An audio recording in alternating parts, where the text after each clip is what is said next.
So, does anybody feel that life has tossed so many lemons your way the last few years that you've already made a lifetime supply of lemonade? It's like, thank you, no more needed here.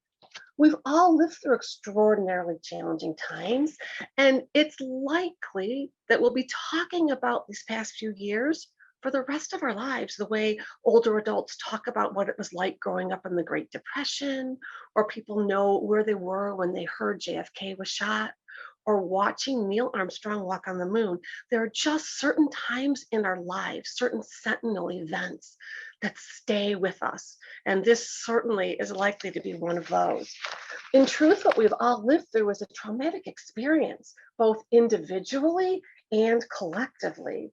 And in order to move forward into our new normal or our next normal, we really have to look at that, unpack it, recognize how trauma looks in ourselves. How does it look in our family and our friends and our colleagues and our students, so that we can really choose the ways in which we've been changed. We're all changed in some way. We can't have lived through all that we've lived through without being exactly the same as we were before. But this way we can choose to bring forward those changes that serve us, that make us stronger, more resilient, and to let go of some of the changes that don't.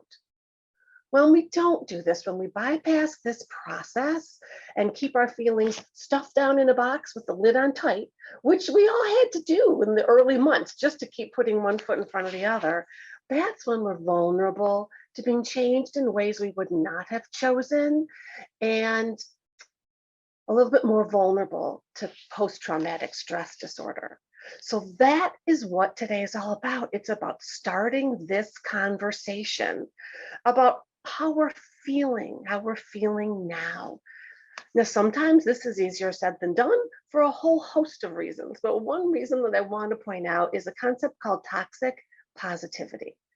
So, toxic positivity refers to the burden we place on ourselves and sometimes others to just take things in our stride.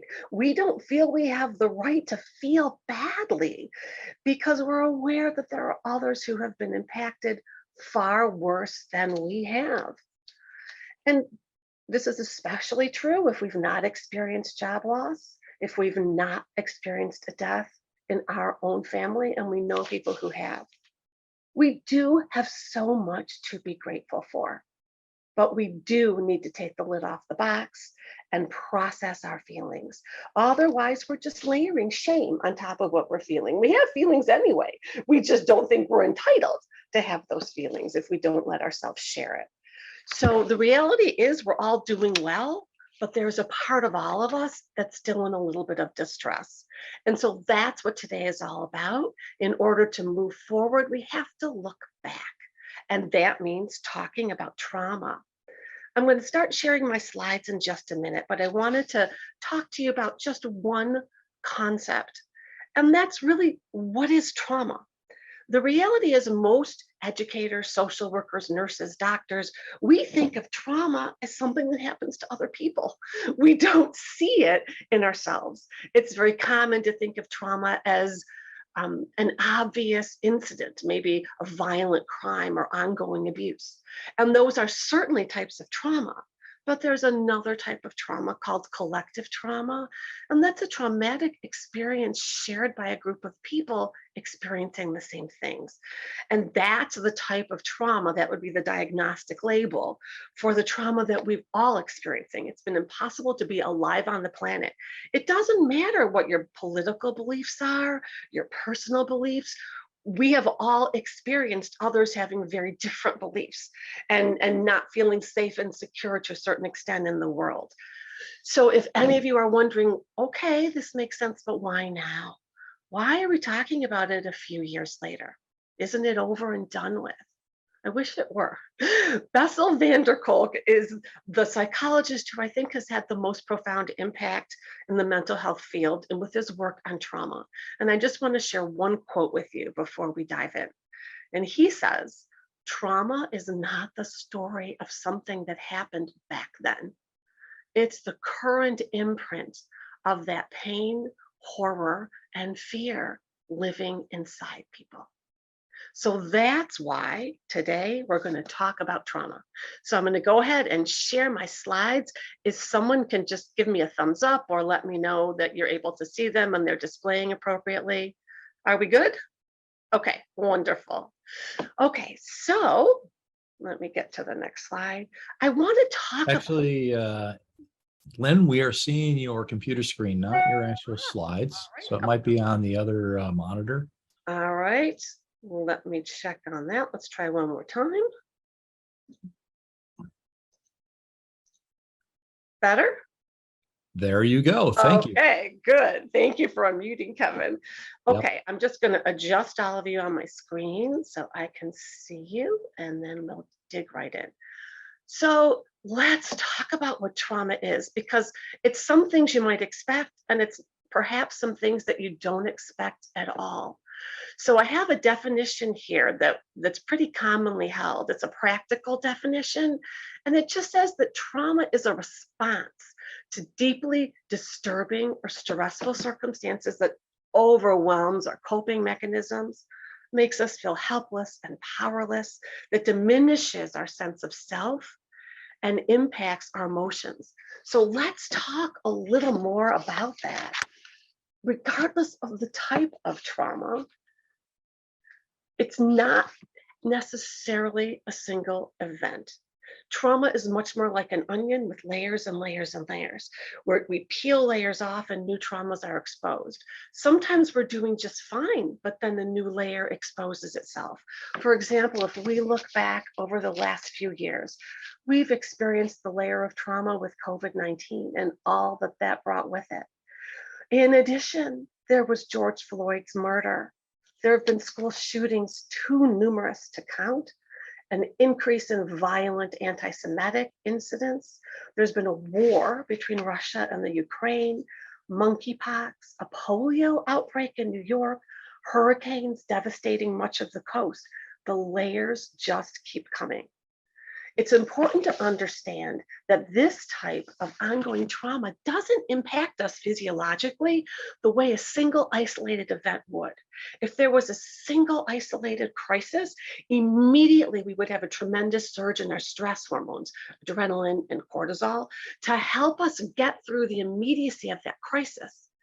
But with a trauma that's lasted so long, we can't maintain those elevated levels of stress hormones. It's biologically protective that they drop and drop and drop. The interesting thing to know is they don't drop to normal. They drop far below our normal levels. So many people began to feel low energy. Many people months into it were feeling the blahs, right? So that's one explanation. There are many others, but that's one explanation.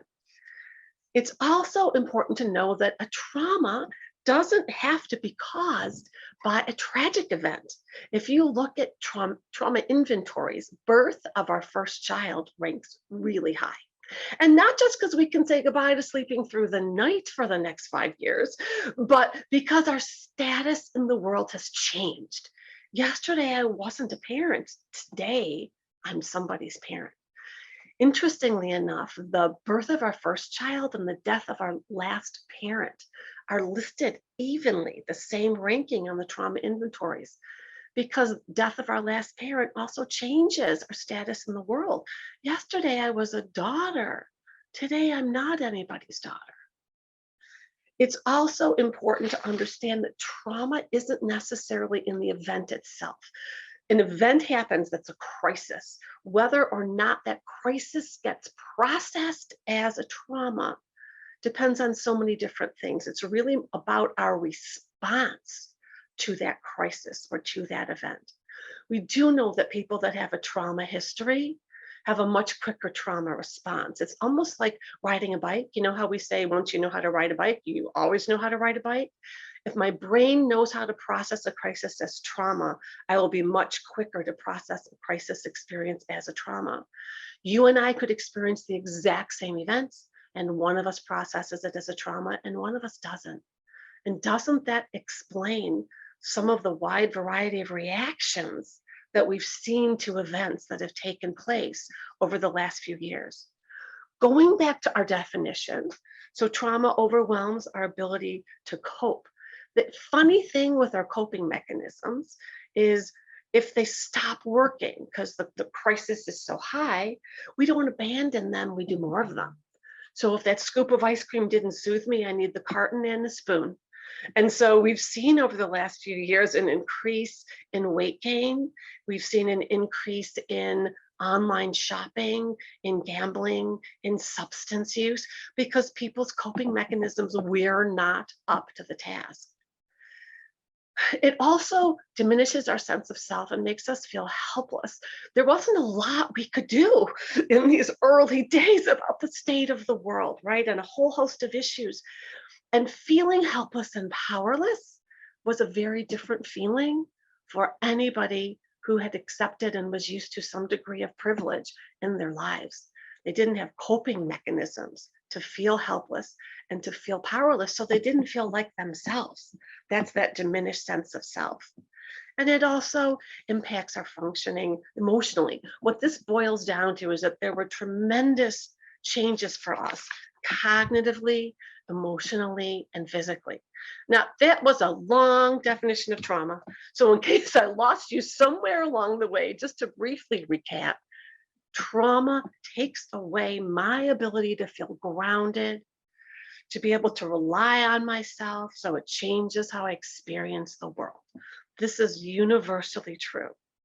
Now, it makes sense that this would impact us emotionally, but why cognitively and why physically? So that's what we're going to talk about next. So our brains are constantly scanning for danger. Even if we're not aware of it at all, we are biologically hardwired to scan for any threat in our environment. This is a result of natural selection. The goal is to keep us alive, keep our genes in the gene pool. So whether we're aware of it or not, our vagus nerve, which is the longest nerve in our body, connecting our GI system with our brain, is always interacting with our cells, sensing for threats. And when it senses a threat, it sends a signal up to our brain. How we respond depends on which area of the brain the signal reaches. So hopefully the slide didn't send everybody back to high school biology class, but I wanted to walk you through the parts of the brain because it's helpful to understand their role in this process. So when our brains detect any sort of threat, the red area back here, our brainstem area, becomes fully engaged and activated and sometimes dominant. This is our brainstem area. It's often called the lizard brain or the reptilian brain because we have it in common with lizards and reptiles. It's the most primitive part of our brain. It hasn't changed much in thousands of years. It keeps us alive. It's responsible for homeostasis, so body temperature, breathing rate, and so on. But it also is the first place to get the stress response. If the stress response is strong and overwhelming, and this part of our brain is dominant, our responses are limited to fight, flight, or freeze. So fear happens back here in the back of our brain as response to a signal, but there's no language in the back of our brain. There's no reasoning and processing and judgment. In part, this is biologically protective. If I'm out for a stroll and I see a car swerving through the road and it's heading right towards me, it wouldn't be a great idea for me to ponder it and go, I wonder what's going on with that driver. Are they intoxicated? Do you think they see me? Will they swerve to miss me? No, I need to see the car and get out of the road, right? So that is why when our brains think we are not safe, we have no thoughts, we can simply act. So when that part of our brain is engaged, a whole host of things happen to our bodies, which we'll talk about in a minute. But first, I want to move up to the white area. This is moving up the back and the top in the back. This is our limbic brain. Our limbic brain is our emotional center, and it doesn't fully mature till adolescence. And doesn't that make a world of sense? Wouldn't you describe either your own adolescence or someone else's or the students you work with as a stormy emotional time? Because this part of our brain is just coming fully online. We haven't quite learned how to regulate it all that well. Trauma is stored in this part of our brain. Moving forward, if the signal makes it all the way to the top, right behind our forehead, this whole area is our cortex, but behind our forehead is our prefrontal cortex. And that is where we can problem solve, hold on to some sense of normalcy despite what's going on around us, use good judgment, organize, be strategic, sequence. But when the crisis overwhelms us, the signal can get stuck in the reptilian brain. The emotions involved can cause us to be stuck in the limbic brain, and we can't access this level of thinking. When that happens, a whole host of things are happening. I'm going to talk about the top of the slide first. The first two things that happen is blood is instantly diverted away from this cortex, away from the thinking part of our brains, because we need to react quickly. We are fully in fight, flight, or freeze mode. Glucose, which fuels our body, is diverted from the core of our body to feed our arms and our legs, because the reality is this primitive part of our brain that hasn't changed in thousands of years interprets any threat to our safety, any sense of stress, the same way it did when there was a saber-toothed tiger chasing us and we had to run quickly to the safety of our cave or climb a tree to get out of reach. Doesn't help us now so much, but it was very helpful then. And that causes stress hormones to be released in our body. So this means the balance in our brains is off. There's not as much brain up here. So what this does is a whole host of things. First of all, it disrupts our sleep. I don't know if you can think back to the first 6 months or so of the pandemic, but people were exhausted. People were having such a hard time either falling asleep or staying asleep. And sometimes people would sleep enough hours, but would wake up and still be exhausted. That's because our sleep cycles were disrupted. Normally, we go through 4 different stages of sleep in one sleep cycle, from lightest sleep to deepest sleep. And the deepest sleep is the most important, especially for our brain health. It's very restorative. It's where memories are solidified and things we don't need to hold on to are let go of. And these cycles lengthen the longer we stay asleep. But it's not safe to be asleep when a saber-toothed tiger is outside your cave. So we kept waking up to our lightest level of sleep, depriving ourselves of the benefits of that deep sleep. So we were exhausted. There also were a tremendous amount of dental issues. I don't know if anyone wants to put in the chat if you or anybody you know needed a crown, fractured a tooth, chipped a tooth since March of 2020. It was written about in the dental journals. It was an absolute epidemic of broken teeth because people were so tense. They couldn't stop grinding their teeth in their sleep, clenching their teeth even when they're awake. So there just wasn't, our teeth weren't up to the challenge. I see, yes. Cracked 2 teeth. I'm telling you, it is everywhere. Grinding, absolutely. Thank you, those of you that are chiming into the chat. I appreciate that. So this was very normal. That's the purpose of this. Hopefully you'll find yourself, you'll see yourself in some of the examples we're giving, and you can understand it and go, okay. It's needed a root canal from the grinding. Absolutely. We also saw tremendous weight gain. At first, it was called the COVID-15 to normalize it. We all know about the freshman 15, right? When our kids go off to school and discover insomnia cookies and pizzas at midnight. But this was a little bit different. I want to talk about the cause of the weight loss. It had nothing to do with a lack of willpower. What it had everything to do with was your brain trying to keep you alive. If you go back to thinking that this part of our brain that is activated by fear, the reptilian brain, is in charge, one of the biggest threats to our safety was famine back in those days. So your brain was telling your body, you are not safe. You need to eat everything in front of you that you can find. You need to build your fat reserves so you can make it through till the famine ends. So it wasn't saying eat some broccoli and an extra salad and maybe some cauliflower mash. No, it was saying eat as many carbs and rich sugary foods you can find to build fat deposits for survival. The average American gained 50 pounds during the course of the pandemic. So it went from 1.5 to 5.0. So again, if that happened to you or someone you know, we need to look through a lens of kindness. It was biologically designed and not a lack of willpower. That's very much related to the hoarding that we saw. Our brains tell us when something is scarce, we need more of it, right? To protect ourselves. It's the famine theory. We might never be able to find it again. We have to get what we can. And so it made sense that people were hoarding things like wipes and masks and gloves, but toilet paper? There was not a huge GI component to COVID-19, if you remember. Paper towel, yeast, right? So again, this is just an example of the impact that our brains were exerting on our bodies, on our daily lives to keep us alive without us even being aware of it.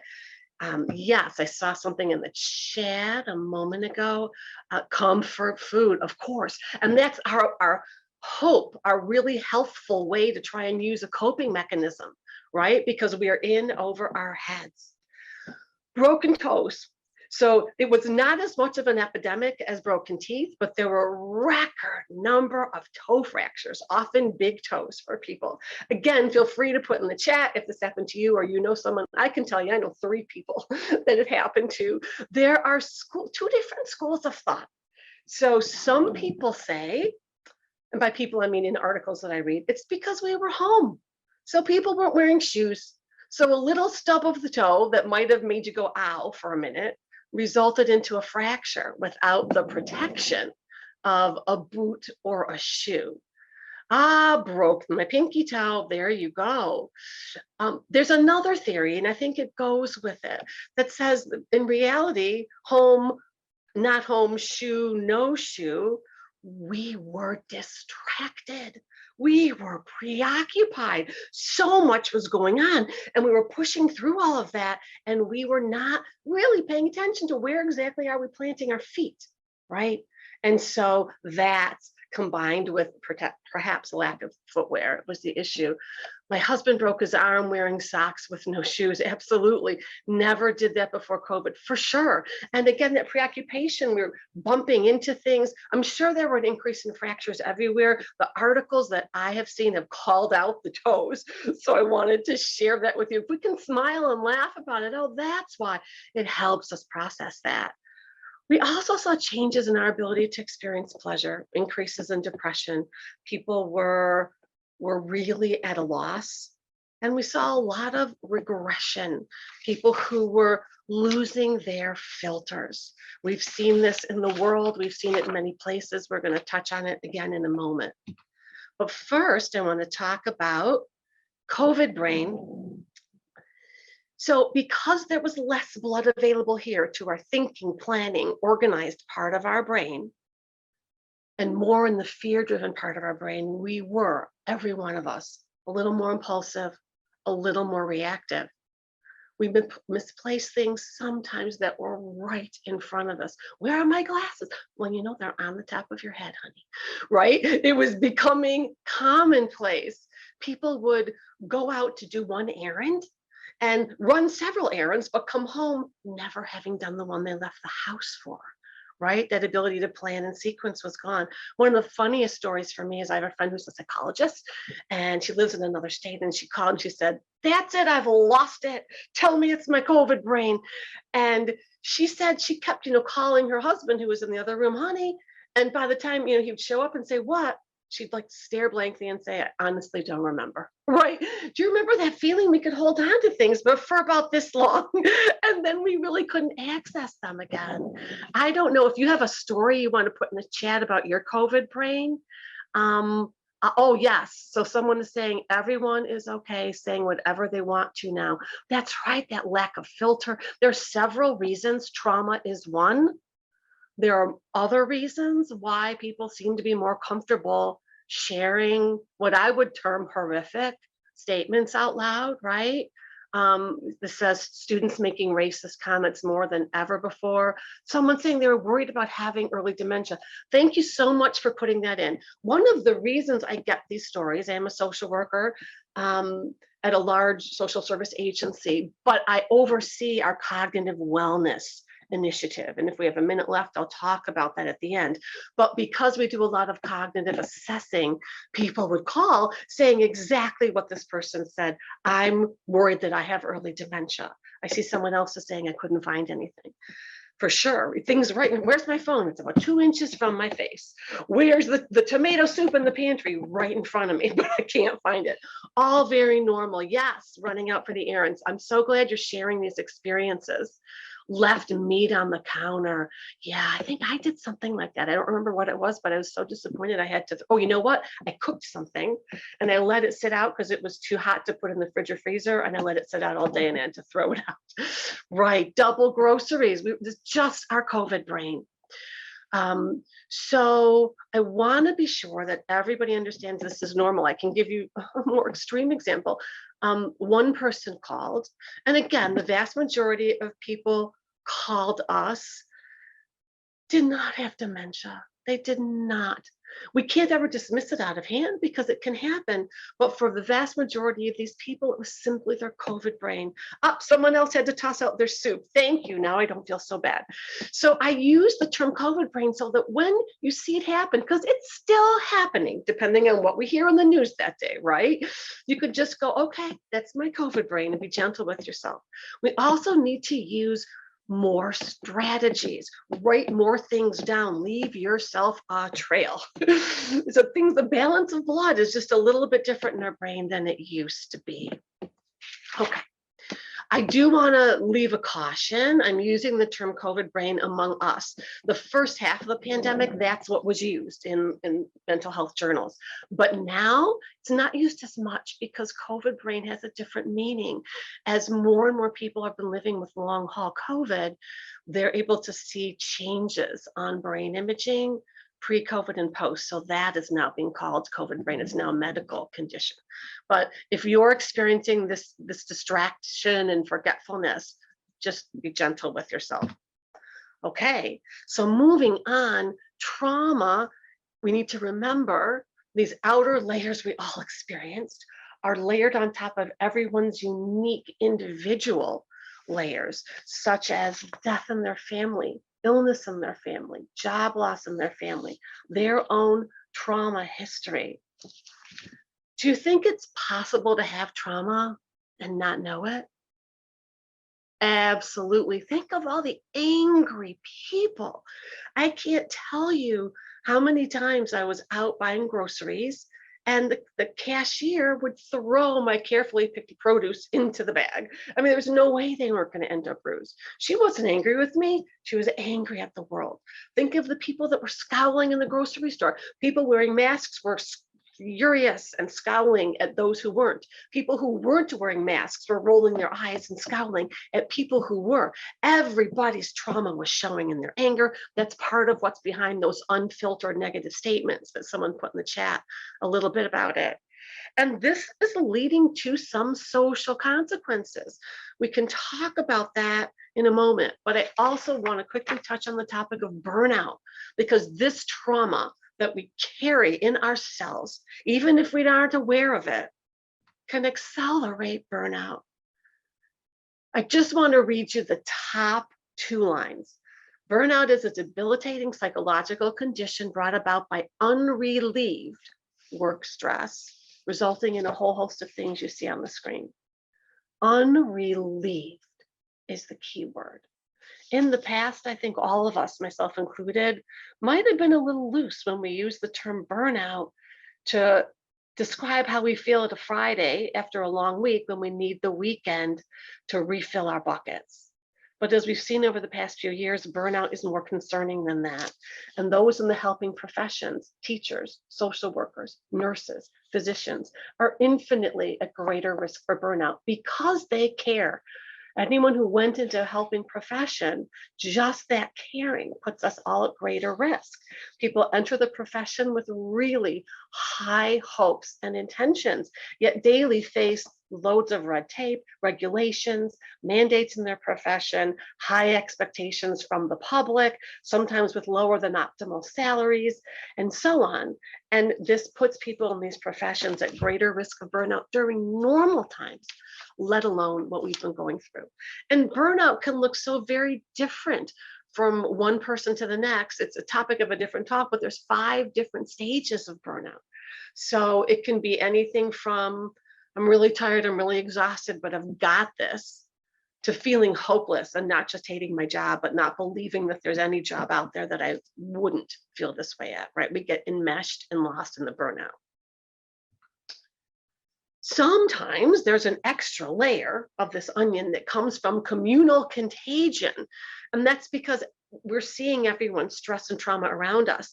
I don't know if you ever had the experience of having maybe just 5 minutes or 10 minutes between classes on a break, and you pulled out your phone to go to social media. Maybe you'd see an uplifting story or a cute picture of grandkids, and instead you saw people's rantings, political rantings, societal rantings, anger, and all of a sudden, that didn't help. Yeah, someone put in the chat, doom scrolling. Absolutely, it's doom scrolling. That's the perfect term for it. So what we see is some of those social consequences. Because our boundaries were a little bit worn down, our boundaries are more porous than they used to be. I can't keep out there what people are putting in my doom scroll. It seeps in. We needed to start pruning our friendships. And some people pruned actual friendships. Some people just pruned social media friendships, stopped following people, started hiding their posts. But it's just the reality of a society that, because of collective trauma, has become more reactive and less resilient. We're more like the rubber band that snaps when it's pulled too far than the rubber band that stretches with ease and comes back to its shape. And we saw this reactivity anywhere from 3rd graders kicking their teachers. I mean, that didn't exist when we were in school, to parents screaming at school board meetings, to adults who refuse to follow FAA guidelines on airplanes. It's a societal issue as a result of collective trauma. So what this means then is that self-care is not a luxury. It is not an anything except a responsibility and an option. So the goal with self-care is just to help manage stress a little bit. I wish I could tell you how to eliminate it, but that would be overstating it just a little bit.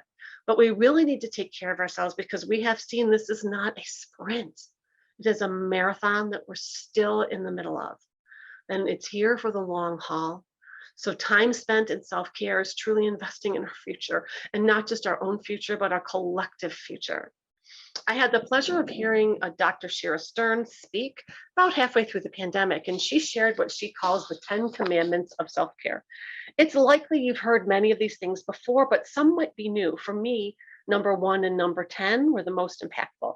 So number 1, don't take projected anger personally. It's important to know the anger is not directed at you, it's directed at the world. That's the example, would be that person throwing my produce right into the bags at the grocery aisle. She's angry, but it has nothing to do with me. Number 2, breathe deeply, because that can help you counteract that physiologic stress response. We'll talk more about breathing in a minute. Number 3, to the extent you can, limit your work hours. Many people still have hybrid or flexible schedules. And the thing is about working from home, you don't go home when the doors get locked. People are working and working and working. Number 4, take time to listen to music, to dance, whatever are your enjoyable activities, because it also can break in and chip away at that stress cycle. Number 5, process your emotions. Hopefully we're starting that this morning. Number 6, take brief breaks to get through the day, even a 5-minute reset, or 1 minute. If you have 1 minute from meeting to meeting, take a 1-minute walk, or do some sort of up and down from your chair exercises, because when you do that, it confuses your brain that's getting the stress signal and that thinks maybe you're okay and you don't need the stress process initiated. Number 7, stay connected to your support system, even if it's just a quick text or a quick phone call every single day. Number 8, eat healthy and stay hydrated. Number 9, try to get enough sleep. And number 10, forgive yourself for falling short of your own expectations. What if one day you're the person angry and scowling at others in the grocery store because you overheard a racist statement or a statement that doesn't match your political views? If you're short tempered and you need to apologize for it, do so, but don't carry guilt about it. Don't burden yourself. Just understand that that was your trauma showing itself, and leave everything else behind. I want to share two techniques with you.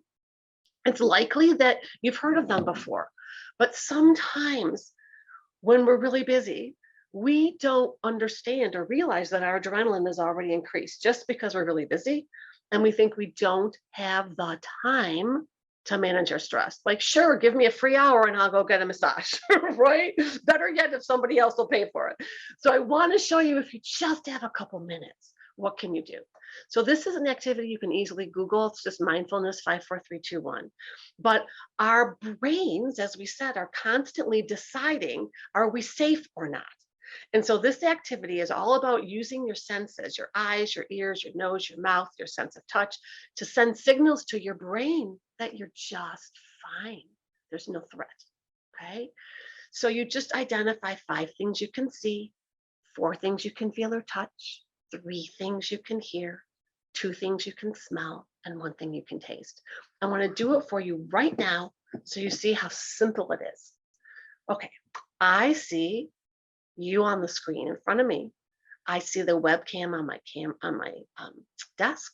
I see the window I'm looking at. I see a tree outside the window and beautiful multicolored leaves. I feel the floor underneath my feet, the waistband of my pants, my hair as it wiggles against my neck, and the chair I'm sitting in. 3 things I can hear. I hear like an outside noise, whether it's a leaf blower, like a quiet little whirring. I hear our heating cooling system, because thank goodness it's working and it's on. And I hear what I suspect is an espresso machine. I think somebody in the house decided it's time for a coffee break. 2 things I can smell. I can smell that espresso and I can smell my tea.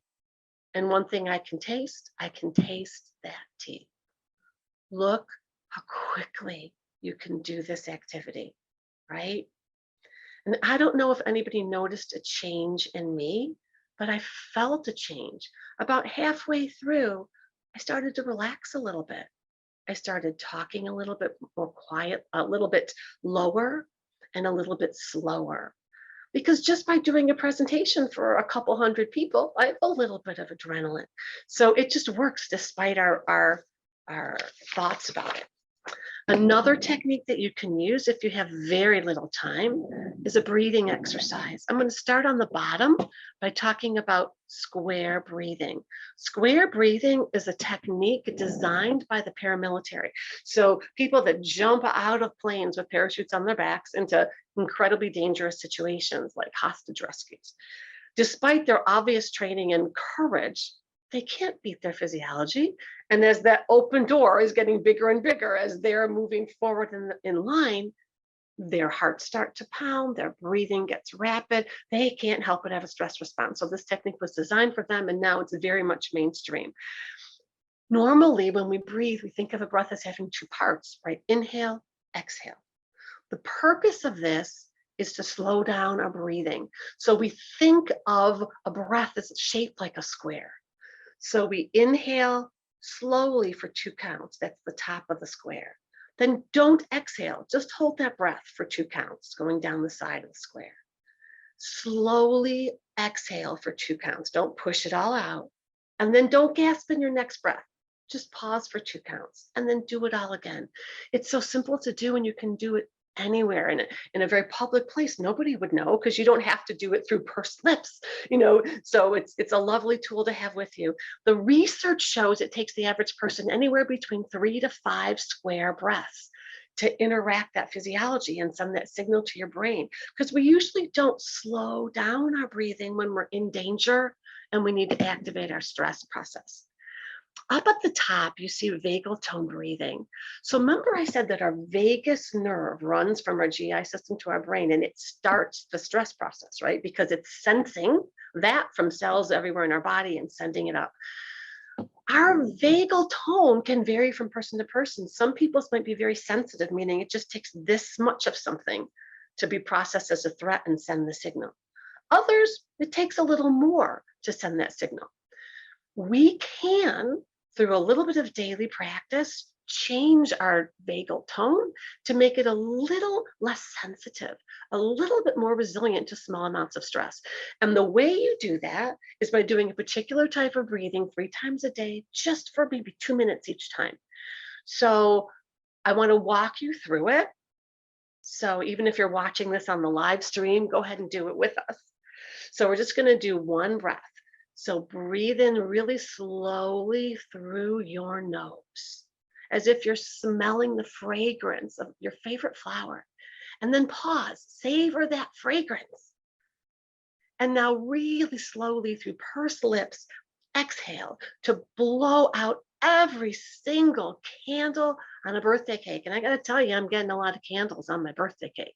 It takes a lot of controlled breath. So just doing that few times a day will really help make that vagus nerve a little bit less sensitive. So in general, focus on what you can control, right? There's so much going on in the world over which we still don't have a ton of control, but there are pieces where we do. Break down tasks that feel overwhelming into small steps, because it's very satisfying to be able to cross them off, know you accomplished something, and we're less likely to forget something to take care of if our COVID brain shows up.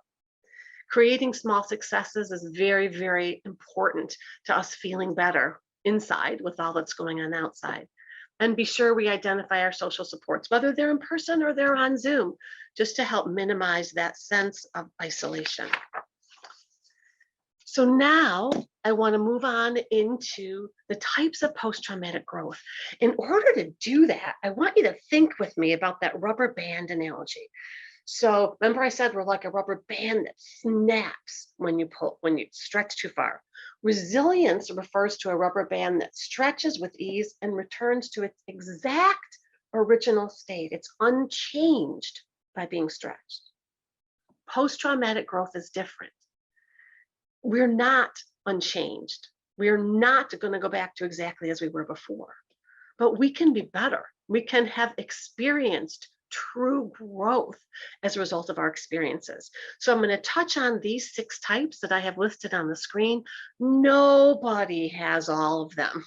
So don't be thinking that's the case. Just listen, because you might already be doing something in some of these areas without knowing it. So the first area is an increased awareness of personal strength. Tough times really show us what we're capable of. So this is referring to, what am I good at?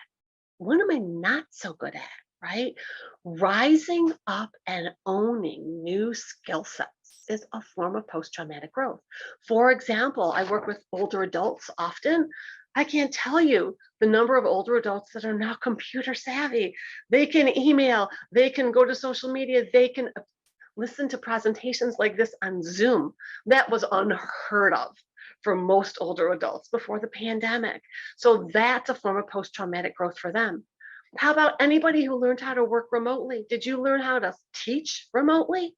Right? That's a whole new skill set, isn't it? Than being in front of a live classroom. So that's a form of post-traumatic growth. The second area is reprioritization of values.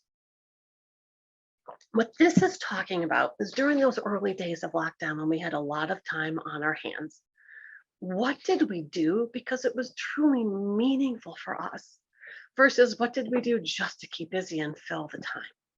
So finding out really what's important to us is a form of post-traumatic growth. An appreciation of life, that's related. It's saying, what is it about my life that really matters? It's looking at the world and our lives through a lens of gratitude.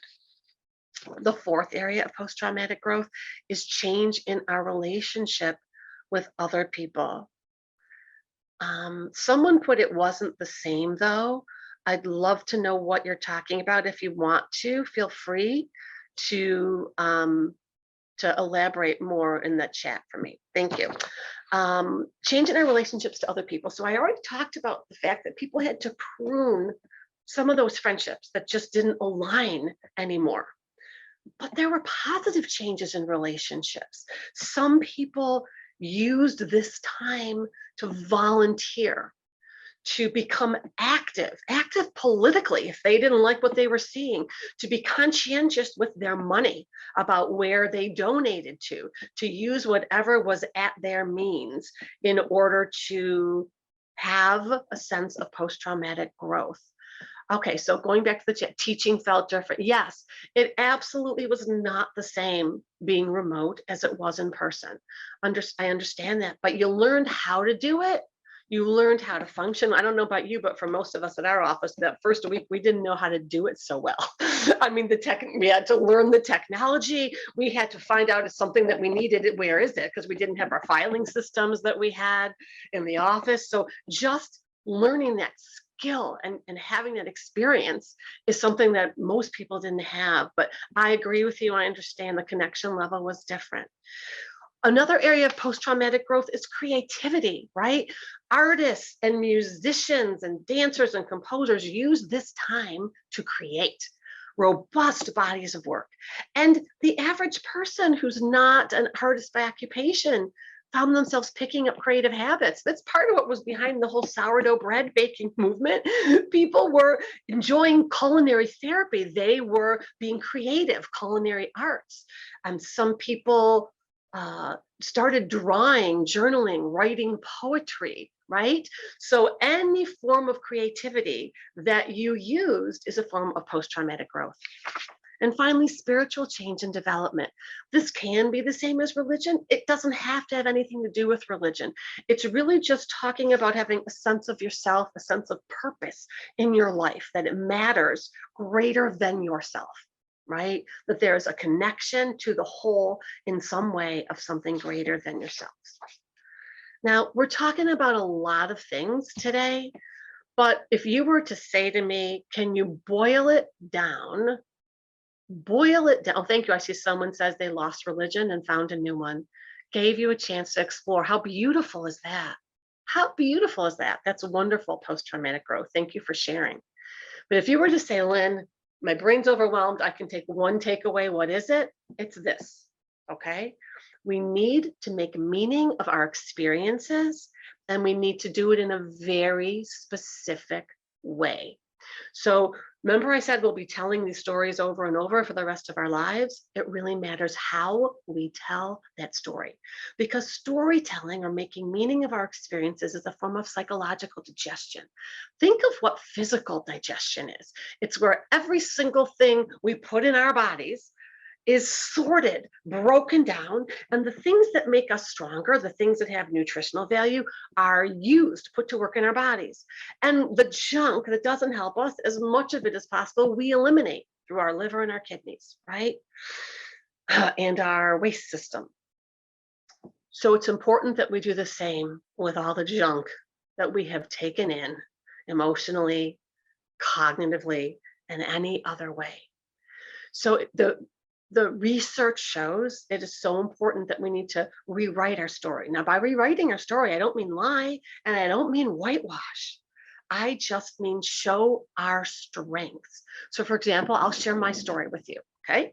So, on the Friday that our office shut down, we never shut down. We're a safety net social service agency. When the world's falling apart, we stay open because people need us more then. So, when we got an email from our CEO sending us home that day, for an unknown period of time, this was advance of the governor's order in our state, I drove home and I thought, I better go to the grocery store. There's 4 people who live in this house. So I went to the grocery store and I entered through produce and there was nothing to see. There was nothing to buy, not even a moldy lemon. I didn't even know in this particular store, the produce shelves are painted neon colors because you never see them. They're filled with produce. I thought, okay, I'm going to go to the meat area. Same thing, nothing to buy, no chicken, no beef, nothing. I go to the dairy aisle, same story. So by now, my stress response is kicking in, right? My heart starts to pound, my mouth is getting dry, my eyes start to tear up. So I go straight to the car and I cried on the way home, right? That's a true story. But if I stop telling my story right there, what have I done? I've reinforced and planted seeds of trauma. Remember our definition of trauma? We felt powerless. We felt helpless. We were overwhelmed. If I keep telling my brain that over and over, I'm going to continue to struggle with trauma. It's important to retell our story by shifting the narrative in a way that shows we took control where we could. We used power where we could. We were not at all helpless, because that reinforces post-traumatic growth. So I would still tell my story the exact same way, that same paragraph I just said to you, but then I would add, and I cried the whole way home. But by the time I got home, I went totally into problem solving mode.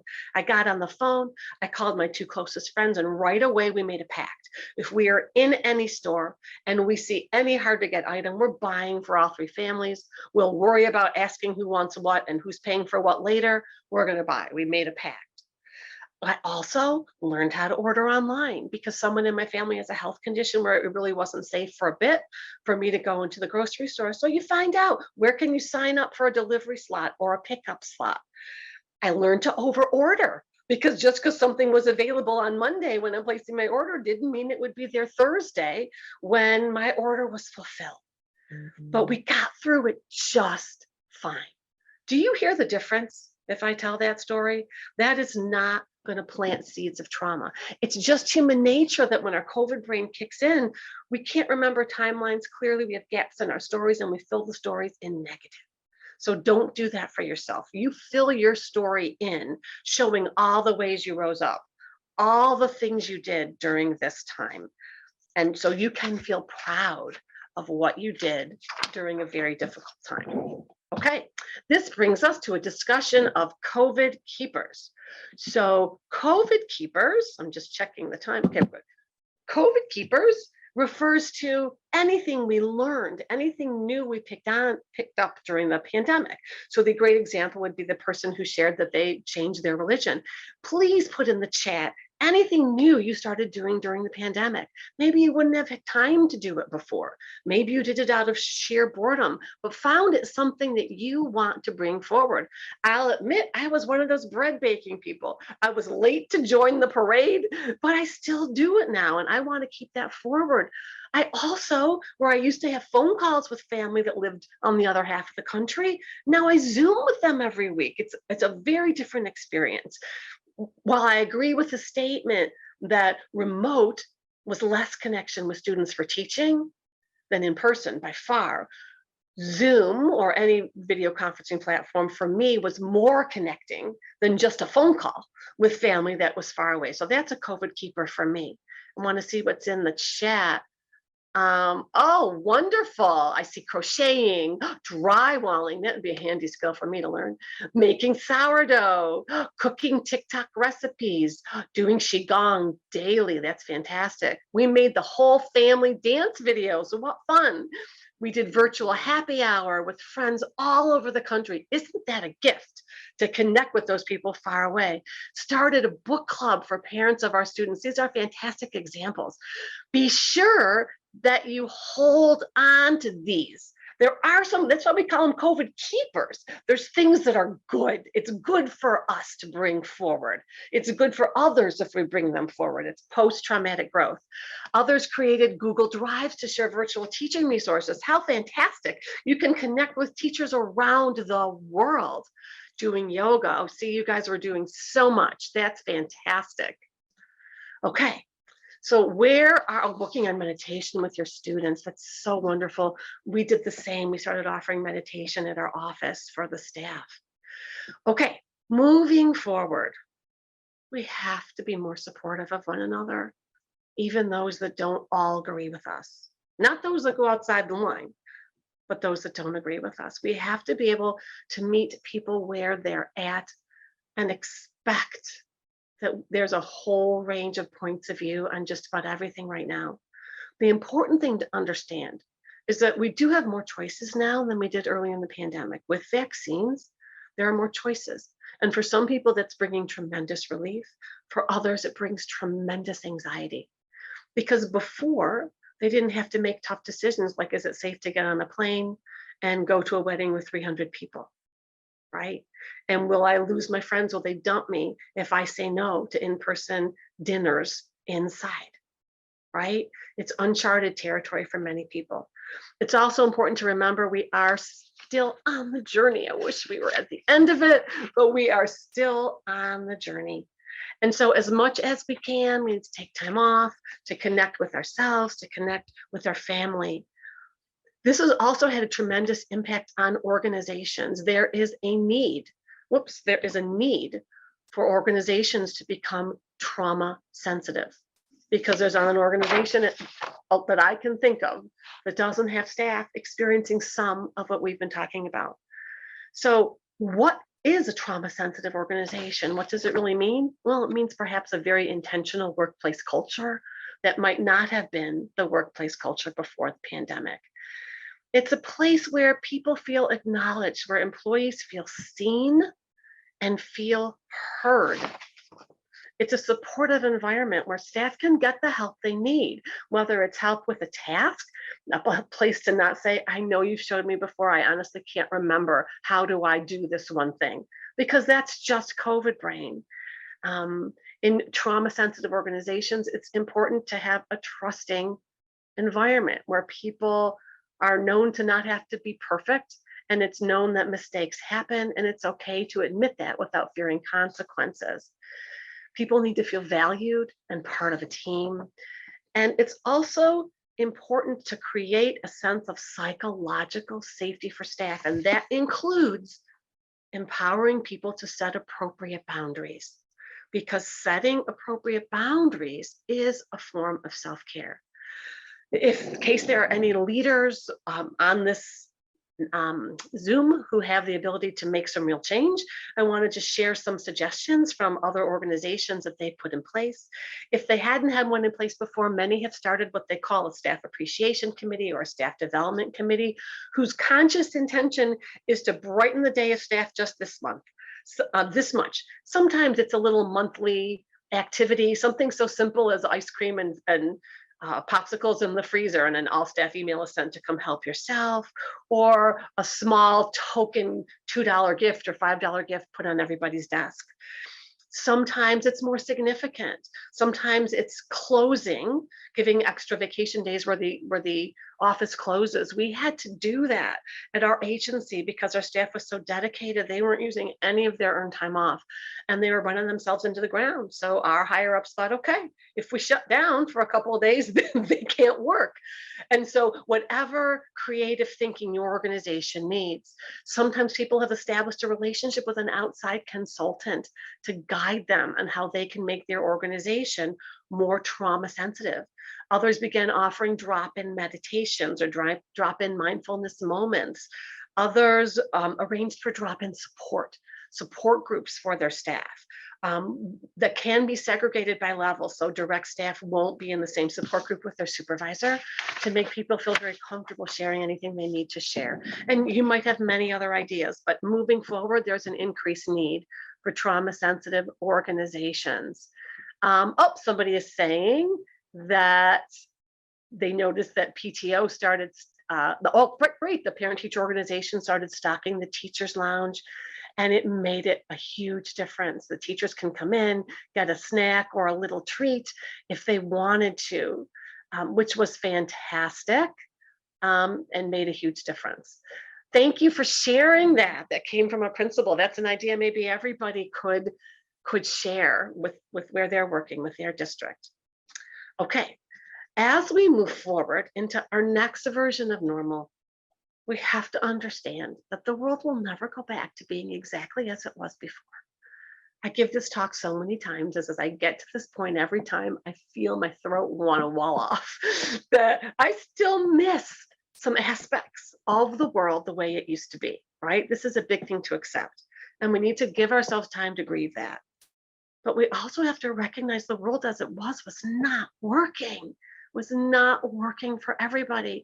For example, while the majority of students are so much better being back in the classroom, there's a subgroup of students who faced bullying and threats and traumatic experience every day by attending school.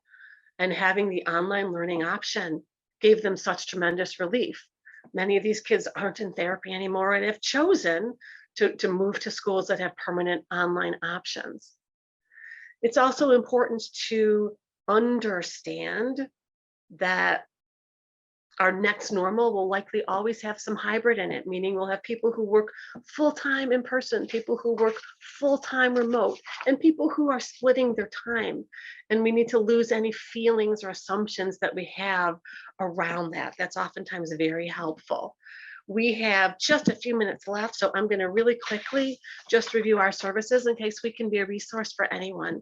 I referenced that we have a phenomenal cognitive wellness program. We've had this 5 years in advance of COVID. So I wish I could say we sprung to do it just for COVID brain, but we were really aware that the older we get, and by old, I mean not very old, like 50 and up, there are normal expected changes to our cognition that are not indicative of the dementia, right? Just like it's no shock if we need reading glasses or we have a hip or a knee issue. It's an aging body. There are expected changes to an aging brain. But just because they're normal doesn't mean we have to go quietly into the night. We can fight back. And just as we exercise our bodies at the gym or by walking to be in the best shape we can physically, we can get ourselves in the best shape we can cognitively. So Mind University offers a monthly free presentation from an expert on a topic related to brain health, always the second Wednesday of the month on Zoom at 1 p.m. Eastern time. Feel free to reach out via email if you would like to get on that mailing list. The core, though, of that program are evidence-informed cognitive training classes. These are actual hour-long sessions that follow all the evidence-based protocols to help people improve their reaction time because we slow down as we get older, their visual spatial skills because our depth perception changes. If you've noticed your parking's been a little off, that's the cause. Our peripheral vision shrinks, our memory declines, our language skills. We start to lose access to once robust vocabularies and sometimes hear words come out of our mouths that weren't the ones that we intended to use.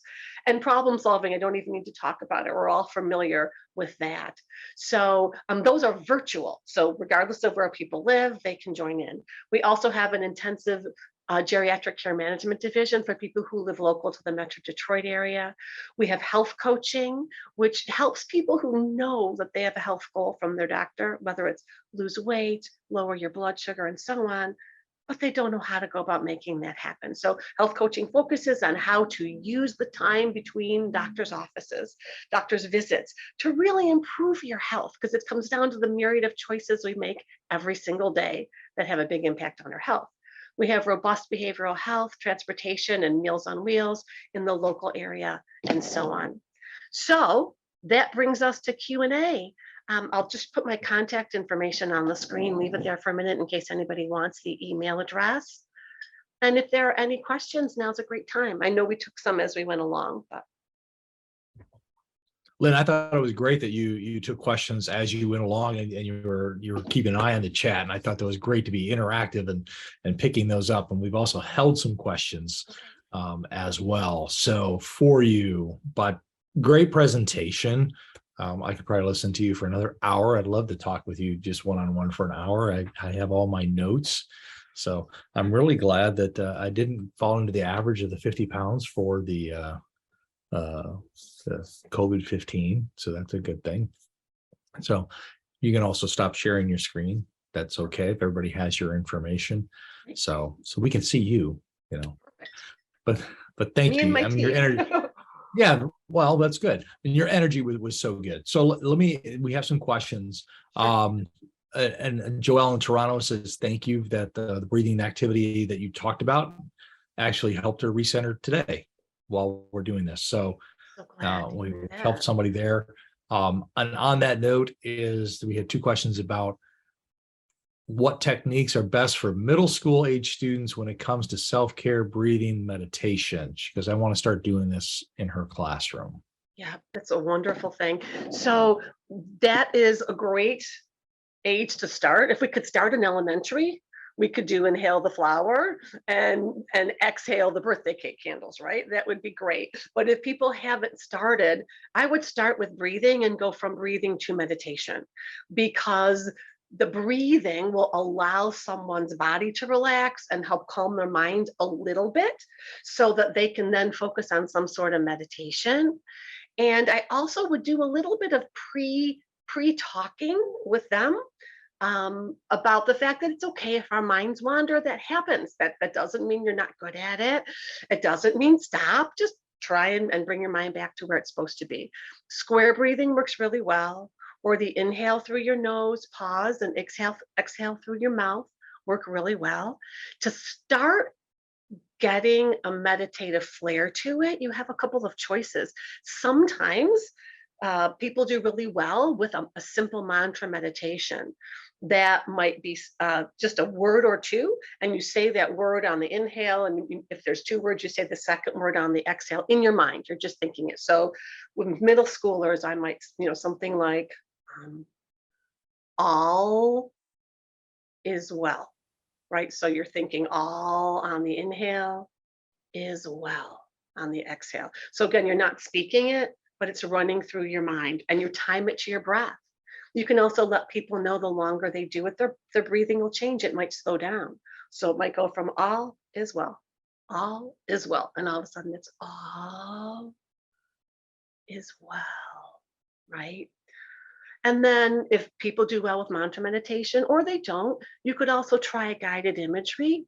So that's really, you just talk your students through it, whatever is going to work for them, whether it's putting themselves in a bubble of light, right? So the light starts above them and it starts to flow into them. And you can make it scientific if that's appealing to them. Oh, you can see it lighting up your brain and it's lighting up your eye sockets, right? It's more just to get them to see it or to feel it, to play with it, right?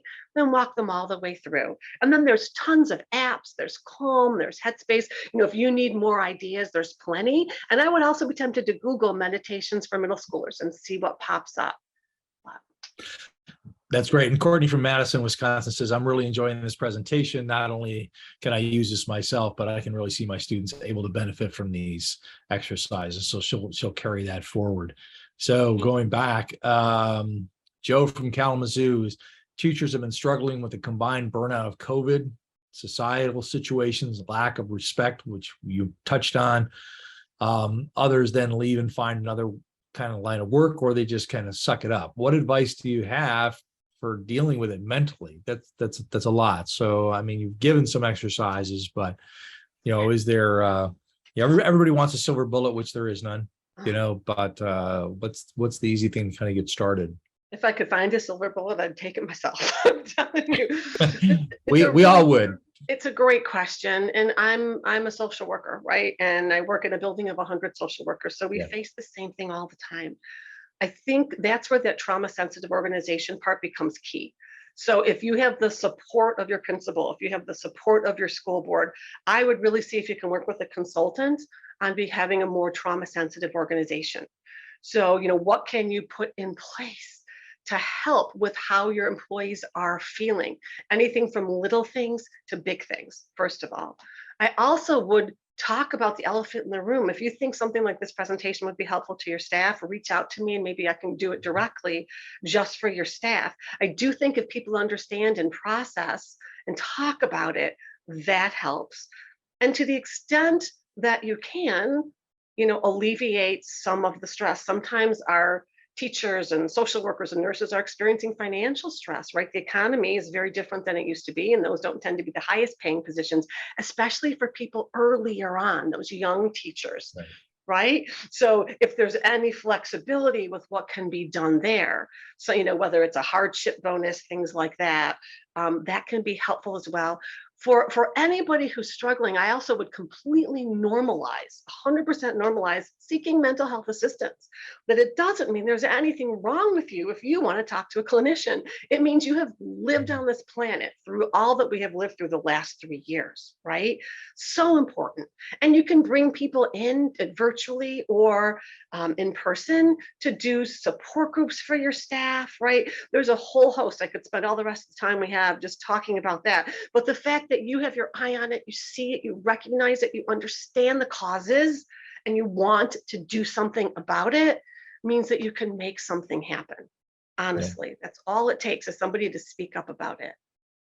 Yeah, I think that's very good for people to have that self-awareness to understand, kind of what they're going through, and you give them more tips to look at, which actually goes to Destiny in Detroit. It says, how am I supposed to do the practice self-care when I have parents screaming at me, which kind of, for me, what you're talking about also opens that door. It's a greater education, because when we've talked a long time about bullying prevention and peer-to-peer interventions, it's really about community. So this is an issue, as you said, we've all gone through this in different ways, but is that also more of an educational thing for parents in the greater community to understand what teachers also are going through? Absolutely. And whether or not you can be successful in educating them will depend on if they recognize their own trauma or not, right? For some people, Yep. it's just too threatening to see that. And so they jam it in the box, and they end up angrier for it, right? For those who might never have considered it, right, and are willing to look at it, might suddenly be able to see what it looks like and feels like from the other side, from the teacher perspective. Yeah, it kind of seems like there are people that don't want to make that transition, to the frontal cortex. They want to live in the lizard brain for a little while. So I think that's kind of where we're dealing with. Yeah, and sometimes, Kevin, it really isn't that they want to live in the lizard brain. It's that their lizard brain Yeah. is so in control. They can't Right. even see other choices. They can't Right. see other choices, right? It's so right. Josie from Evansville, Illinois, talks about carrying the guilt. So how do I remove it? So she thinks back to an altercation I had with another staff member or parent. I understand I shouldn't be taking it with me, but I can't get out of my head. But I need to make amends. Okay, And so how about doing that? it's a great question. So it depends on what happened, right? Sometimes we have one set of standards for other people and another set of standards for us. This pandemic has caused me to have to take a good hard look at my perfectionism, which I don't think I recognized before, but I couldn't do it anymore, right? I couldn't give that level of perfect. Maybe I sent an email to the wrong person, right? The world didn't stop turning. So I would look at it to see if it was objectively something that you need to make amends for, or if it was just something that felt out of character to you and uncomfortable, right? I would look at yourself through a lens of compassion and understand you were just trying to get by in the best way you could, and you made the only decision that felt available to you in that moment. The same compassion we have to turn towards those parents who had unrealistic expectations, right? We need to turn that compassion onto ourselves. And if you really feel, nope, I've looked at it, maybe I've got an opinion on it, it's objectively awful and I have to do something, maybe you want to reach out and talk about it with that person, right? But I'm not saying that you have to. I'm saying you can forgive yourself and move on. If you're having a hard time doing that, then that might be a suggestion. Or you might want to talk about it with someone else, whether it's someone in leadership at, in your district, or if you have a school social worker as a colleague, or a mental health professional. But we have too much of the wrong people beating themselves up, right? Not that anybody ever should. Yeah. Well, and and on that point, connected, Kelsey and Troy is asking, when we tell our stories, we all have our stories. It's the same thing, even with bullying or incidents. We all have stories in our lives. And every time I do a presentation, we could be there till 4 o'clock in the afternoon and everybody tells their stories, but they are very important, makes us who we are. Yeah. But how do they, if they've lost fellow educators and friends or administrators, not talking about them feels really insensitive, but it also feels triggering. So how do we not re-traumatize ourselves? It's a great question. And the answer will be a little bit different for everybody. So all I can do is give general, because we all have Right. different responses. But part of it is you're already halfway there by being aware that it can be triggering. And so the language that we use when we bring it up is really, really important, right? And when you say lost colleagues, you mean to death, or you mean people who have quit or retired? Doesn't say, and that would be very different, Yeah, it'd be for very different. that experience. Yeah, if it's people who have quit, or then I would look towards pushing for the need for some trauma sensitive assistance, right? So we don't have that continue to happen. If it's colleagues that have died, I think it's so important to process it and to honor that. And so what you can do is you can hold something optional, not mandatory, right? Anybody who wants to join us from 4 to 4:30, whatever, on Tuesday, we're going to take just a little bit of time to share our feelings and talk about the wonderful people that we've lost over the last year, or you can even put names in if they're not too many, and people will self-select. People who don't want to come won't come, and people who really want to share that and connect will come. And so that's one suggestion. You could have, if you have an EAP, or a school social worker that's good, you can have them moderated. Again, you can have an outside person moderated, but we have protocols. When we lose somebody, it's only happened a couple times, we immediately have a full staff debrief. Yeah. Very often I'm leading them. They are not mandatory and not everybody comes, but the people that come so need to be there. They just need to be validated and heard. And if it's skillfully facilitated, it's not triggering, it's healing. Yeah, and it was clarified. This was, COVID death, and I think it is, for those offices that have lost, people, and in the medical field, that is what you said. That's a piece of trauma on top of trauma, Yes. and how you feel it individualizes it. And I think what you were also talking about of having someone else kind of help process, that if it come in and be that mediator. Someone was asking, is there a way to calm down heated emotions when a parent is upset about something, and I feel they're wrong, but there's a problem, from Jill and Redford.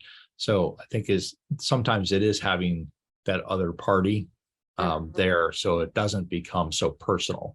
Absolutely. Absolutely. And I think that's one thing we've seen is with, and I wrote it down, a big long list of notes, I'm glad it was is helpful. not taking everything personal. Right. Oh my gosh.